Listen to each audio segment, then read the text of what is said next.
Hello friends, आप सभी का आपके यूट्यूब चैनल पे स्वागत है। और आज इस वीडियो में बात करने वाले हैं कि यूपी पुलिस सब इंस्पेक्टर का जो फॉर्म निकला है, इस फॉर्म को अप्लाई कैसे करना है। डिस्क्रिप्शन में लिंक मिलेगा, आपके सामने ये पेज ओपन होगा, जहाँ पे सबसे पहले आपको अप्लाई ऑनलाइन का ऑप्शन मिलेगा। आपको अप्लाई ऑनलाइन के ऊपर क्लिक करना है और फिर यहाँ पे आपको पर्सनल डिटेल के साथ में रजिस्ट्रेशन कंप्लीट करना है, जिसमें सबसे पहले आप देखेंगे कि आपको अपना पहला नाम, लास्ट नेम और यहाँ पे आपका फुल नेम लिखने के लिए कहा जाएगा। इसके बाद आपका जो डेट ऑफ बर्थ होगा वो लिखना है, आपके फादर्स का नाम, आपके मदर्स का नाम लिखना है। उसके बाद आपका यहाँ पर जेंडर क्या है, मेल है या फीमेल है, और फिर मोबाइल नंबर आपको देना है और उसी नंबर को कंफर्म भी करना है। उसके बाद यहाँ पे आधार कार्ड नंबर देना है तो दीजिए, नहीं देना है तो कोई दिक्कत नहीं है।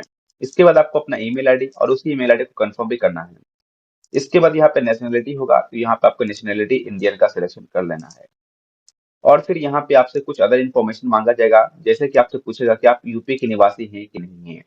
अगर यूपी के निवासी होंगे तो यस पे क्लिक करेंगे और तभी यहाँ पे आपको रिजर्वेशन का क्लेम मिलेगा, जैसे कि आप SC ST OBC और EWS और फ्रीडम फाइटर के डिपेंडेंट या एक सर्विसमैन कैटेगरी से बिलोंग करेंगे। अगर आपका इसमें कोई भी कैटेगरी है तो यस पे क्लिक करेंगे। उसके बाद यहाँ पे यूपी के द्वारा जो आपका डोमिसाइल सर्टिफिकेट यानी कि निवास प्रमाण पत्र जारी किया जाता है, तो बताना है किस अथॉरिटी से बना है। अगर आपका ब्लॉक लेवल से बना है तो तहसीलदार का सिलेक्शन, SDM से बना है तो SDM का, ADM से बना तो ADM और डिस्ट्रिक्ट DM से बना तो डिस्ट्रिक्ट मजिस्ट्रेट। उसके बाद कब इशू किया गया है वो डेट देना है और उसका सर्टिफिकेट नंबर क्या है वो आपको यहाँ देना है। ध्यान रखिएगा, यहाँ पे आवेदन प्रमाण पत्र संख्या नहीं मांगा गया है, यहाँ पे सर्टिफिकेट नंबर मांगा गया है। उसके बाद आपका होम डिस्ट्रिक्ट कौन सा है, तो आपका होम डिस्ट्रिक्ट यहाँ पे सिलेक्शन कर लेंगे और उसके बाद यहाँ पे कैटेगरी जो आपका है आप यहाँ पे सिलेक्शन कर लेंगे। अगर आप किसी भी कैटेगरी से बिलोंग करते हैं तो बताना होगा कि कास्ट सर्टिफिकेट किस लेवल का बना हुआ है, किस अथॉरिटी से बना हुआ है और कब बनाया गया है और उसका सर्टिफिकेट नंबर क्या है और उसके बाद एप्लीकेशन नंबर क्या है। अगर आपको एप्लीकेशन नंबर नहीं पता है तो आप इसको मत दीजिएगा, लेकिन आपको सर्टिफिकेट नंबर देना जरूरी है। उसके बाद पूछेगा कि आप डिपेंडेंट है फ्रीडम फाइटर के नहीं, आपको यस और नो के ऊपर क्लिक करना होगा। अगर यस पे क्लिक करेंगे तो आपको उसका भी डिटेल्स फिलअप करने के लिए कहेगा, जहाँ पे आपका जो फ्रीडम फाइटर का डिपेंडेंट सर्टिफिकेट DM से बना होना चाहिए। उसके बाद कब बना है और सर्टिफिकेट नंबर क्या है वो आपको देना होगा। इसके बाद पूछेगा कि आप यूपी के अंदर गवर्नमेंट में काम करते हैं कि नहीं करते हैं, आपको वो बताना होगा। अगर काम करते होंगे तो बताना होगा कि सर्टिफिकेट जिसको हम NOC कहते हैं और कब NOC बनाया गया है, किस डेट को, वो आपको मेंशन करना होगा। अगर नहीं है तो आप नो के ऊपर क्लिक करेंगे। इसके बाद पूछेगा आप एक सर्विसमैन है कि नहीं, अगर होंगे तो यस और उसके बाद यहाँ पे जो इन्फॉर्मेशन है वो आपको देना होगा, नहीं है तो नो के ऊपर क्लिक करेंगे। इसके बाद यहाँ पे आपका एजुकेशन क्वालिफिकेशन मांगा जाएगा, जिसमें कि अगर आप देखेंगे तो आपको यहाँ पर 10th से स्टार्ट किया गया है। आप 10th में जब यहाँ जाएंगे तो सबसे पहले डिग्री नाम नहीं लिखना है। उसके बाद यहाँ बोर्ड और यूनिवर्सिटी का नाम होगा, तो जो भी बोर्ड से पास किए उस बोर्ड का नाम लिखना है। मंथ और ईयर ऑफ पासिंग है तो आप सर्टिफिकेट निकालिएगा या मार्कशीट देखिएगा, उसके अंदर मंथ और ईयर ऑफ पासिंग दोनों लिखा हुआ है, तो आपको यहाँ पे उसका सिलेक्शन कर लेना है।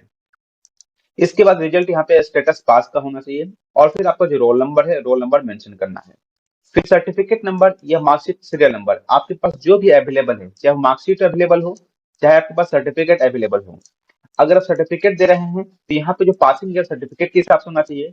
अगर आप मार्कशीट दे रहे हैं तो यहाँ पे पासिंग ईयर मार्कशीट के हिसाब से देना पड़ेगा। इसके बाद आपको 12th का डिटेल्स फिलअप करने के लिए कहेगा, जहां पे आप देखेंगे तो आपको इंटरमीडिएट, 12th या हाई सेकेंडरी है। अगर जो बच्चे पॉलिटेक्निक भी कंप्लीट किए हैं तो वो पॉलिटेक्निक का डिटेल यहाँ से दे सकते हैं। जहाँ पे बोर्ड का नाम देखेंगे, कब पास किए हैं, पासिंग स्टेटस पास लिखिएगा, रोल नंबर क्या है और सर्टिफिकेट या मार्कशीट सीरियल नंबर क्या है। इसके बाद यहाँ पे आपका ग्रेजुएशन का सिलेक्शन करने के लिए कहा जाएगा कि ग्रेजुएशन आपका कौन सा है। अगर आप बीकॉम की है तो बैचलर डिग्री इन कॉमर्स का सिलेक्शन। अगर आपके पास अदर बैचलर डिग्री है कॉमर्स के अलावा तो यहाँ पे आप सिलेक्शन कीजिएगा, या एनी अदर बैचलर डिग्री है तो अब यहाँ सिलेक्शन कीजिएगा, या इक्विवेलेंट है वैसे क्वालिफिकेशन जो बैचलर डिग्री के इक्विवेलेंट है वो आप यहाँ पे सिलेक्शन कर सकते हैं। ठीक है, अब बीटेक वाले बच्चे कहाँ जाएंगे, तो बीटेक वाले बच्चे जो हैं अदर इक्विवेलेंट क्वालिफिकेशंस तो बैचलर डिग्री का ऑप्शन आएगा वहां पे सिलेक्शन करेंगे, और BA और BSc वाले बच्चे other bachelor degree in commerce के यहाँ सिलेक्शन करेंगे। इसके बाद यहाँ बोर्ड का नाम पूछेगा, बोर्ड का नाम देना होगा यानी कि यूनिवर्सिटी का नाम, कब पास किए हैं डेट और मंथ, और उसके बाद पासिंग स्टेटस, और फिर आपका जो रोल नंबर है वो यहाँ पे मेंशन करना है।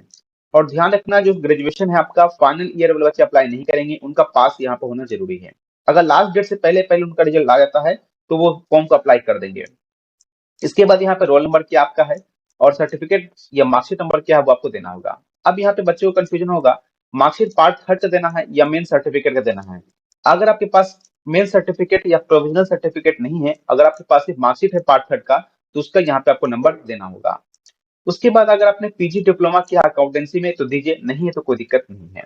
उसके बाद पूछ रहा है कि आपके पास ओ लेवल सर्टिफिकेट है कि नहीं, आपको बताना होगा कि ओ लेवल सर्टिफिकेट यहाँ जरूरी है, तो आपको वो देना होगा।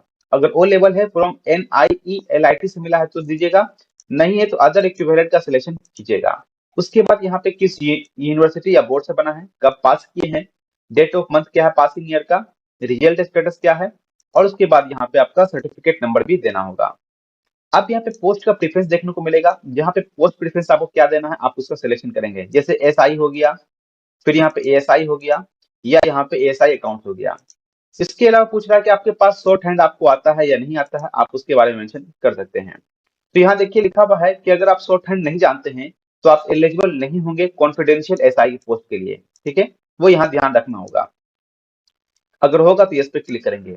अब यहाँ पे प्रेफरेंशियल क्वालिफिकेशन है, यानी कि अगर आपके पास इनमें से कोई भी क्वालिफिकेशन होगा तो अगर मार्क्स सेम होते हैं तो आपको प्रेफरेंस दिया जाएगा। जिसमें कि आप देखेंगे क्या लिखा हुआ है कि आपके पास हायर सर्टिफिकेट आपका DOEACC से या बैचलर डिग्री कंप्यूटर एप्लीकेशन में है कि नहीं, आपको वो बताना होगा। नहीं है तो नो पे क्लिक करेंगे, होगा तो यस पे क्लिक करेंगे।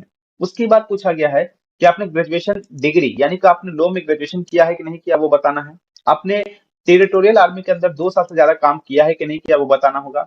या आपके पास NCC सर्टिफिकेट जो बी सर्टिफिकेट है कि नहीं वो बताना होगा। इसके बाद यहाँ पे आपको एड्रेस फिलअप करने के लिए कहा जाएगा, जहाँ पे एड्रेस में आपका एड्रेस लाइन 1 में विलेज और वार्ड नंबर लिख सकते हैं, एड्रेस लाइन 2 में पोस्ट ऑफिस और यहाँ पर सिटी विलेज टाउन लिख सकते हैं। फिर स्टेट का सिलेक्शन, डिस्ट्रिक्ट का सिलेक्शन और पिन कोड क्या है वो मेंशन करना है। अगर कोरेस्पोंडेंस एड्रेस परमानेंट से सेम है तो यहाँ पर टिक करेंगे, तो आपका दोनों एड्रेस सेम फिलअप हो जाएगा। और उसके बाद प्रीव्यू एंड सबमिट के ऊपर क्लिक करना है, जो यहाँ पहला स्टेज आपका कंप्लीट होगा। और उसके बाद यहाँ पे आपका जो है डिक्लेरेशन का सिलेक्शन करने के लिए कहेगा, आपको साथ डिक्लेरेशन में क्लिक करना है। उसके बाद कैप्चा कोड को यहाँ मेंशन करना है और सबमिट एंड नेक्स्ट के ऊपर क्लिक करेंगे। अगर कुछ गलती है तो सुधार सकते हैं अभी, नहीं तो फिर सबमिट होने के बाद कुछ नहीं सुधार सकते हैं। सबमिट एंड नेक्स्ट के ऊपर क्लिक कर देना है। जहां पे अब आपको एक्टिवेट थ्रू OTP का ऑप्शन मिल जाएगा, तो आपको एक्टिवेट थ्रू OTP के ऊपर क्लिक करना है। और जहाँ पे आपका यहाँ पे मोबाइल पे OTP आ जाएगा, ये आपको मेंशन करना है रजिस्ट्रेशन नंबर और जो आपका डेट ऑफ बर्थ है और OTP है। कैप्चा कोड डालने के बाद यहाँ पे एक्टिवेट का ऑप्शन मिलेगा, एक्टिवेट के ऊपर क्लिक करना है। और उसके बाद यहाँ पे जब लॉगिन पे क्लिक करेंगे तो हो सके अभी जो है यहाँ पर सर्वर इश्यू हो चुका है, जहाँ पे आप देखेंगे लिखा पेज अभी काम नहीं कर रहा है, यानी आपका OTP वेरीफाई नहीं हो पा रहा है। तो इसके बाद अब क्या करना है, तो मैं ये प्रोसेस तो मैं अभी स्किप कर रहा हूँ, लेकिन OTP जब वेरीफाई हो जाएगा तो यहाँ पे आपको फिर पेमेंट करने के लिए कहा जाएगा। अब पेमेंट कितना है करने के लिए कहा जाएगा, तो यहाँ पे 400 रुपये पेमेंट करना होगा। तो ये एप्लीकेशन फीस दिखेगा और आपको यहाँ पे नाउ का ऑप्शन मिलेगा, पे नाउ के ऊपर क्लिक कर देंगे। जब आप पे नाउ के ऊपर क्लिक करेंगे तो आपके सामने पेमेंट का 3 ऑप्शन मिल जाएगा, जिसमें कि debit card, credit card, net banking या UPI के माध्यम से। आप जिस भी माध्यम से पेमेंट चाहें, आपको अपना पेमेंट को कंप्लीट करना है। और पेमेंट जब आपका कंप्लीट हो जाएगा तो फिर आपके सामने डॉक्यूमेंट्स अपलोड करने के लिए कहा जाएगा, जिसमें कि आपको फोटो सिग्नेचर अपलोड करना है, जो कि फोटो सिग्नेचर ध्यान रखिएगा 20 से 50 KB का होना चाहिए फोटो, जो कि JPG फॉर्मेट में होना चाहिए। और फिर आपका सिग्नेचर 5 से 20 KB का होना चाहिए, जो भी आपका JPG फॉर्मेट में होना चाहिए। अब यहाँ ध्यान रखिएगा, अभी आपको फोटो का सिलेक्शन करना है, अपलोड के ऊपर क्लिक करना है। लेकिन अगर आप चाहते हैं कि डिजी लॉकर के माध्यम से फोटो अपलोड करना है, तो यहाँ पे डिजी लॉकर का भी ऑप्शन दिया गया, आप डिजी लॉकर से भी अपलोड कर सकते हैं। और इसके बाद यहाँ पे आपको जो है 10th का जो सर्टिफिकेट है आपको वो यहाँ पे अपलोड करने के लिए कहा जाएगा। और 12th का जो सर्टिफिकेट है वो आपको यहाँ पे अपलोड करने के लिए कहा जाएगा। लेकिन अगर मानते हैं आपके पास सर्टिफिकेट नहीं है या आपको नहीं मिलता है, तब उस केस में आप यहाँ पे मार्कशीट भी अपलोड कर सकते हैं, जो कि 20 से 100 KB का बीच में होना चाहिए, जो कि JPG फॉर्मेट में चलेगा। उसी प्रकार से 12th का भी मार्कशीट या सर्टिफिकेट 20 से 100 KB का होना चाहिए। अब वो धुंधलापन रहे तो आपको इसमें मतलब नहीं है, आपको बस 100 KB के अंदर अपलोड कर देना है। उसके बाद आपके पास अगर DOEACC का आपको जो फॉर्म है, O लेवल का जो सर्टिफिकेट है वो भी आपको अपलोड करना होगा, जो कि 20 से 100 KB का बीच में होना चाहिए। ये अपलोड करने के बाद फिर आप देखेंगे कि आपको पूछा जाएगा कि आप जब किसी भी कैटेगरी से बिलोंग कर रहे हैं तो उसका सर्टिफिकेट आपको अपलोड करना है, जो कि 20 से 100 KB का होना चाहिए, वो भी आपको अपलोड करना है। और फिर आपको जो डोमिसाइल सर्टिफिकेट है, निवास प्रमाण पत्र, वो भी अपलोड करना होगा, जो कि 20 से 100 KB का होगा।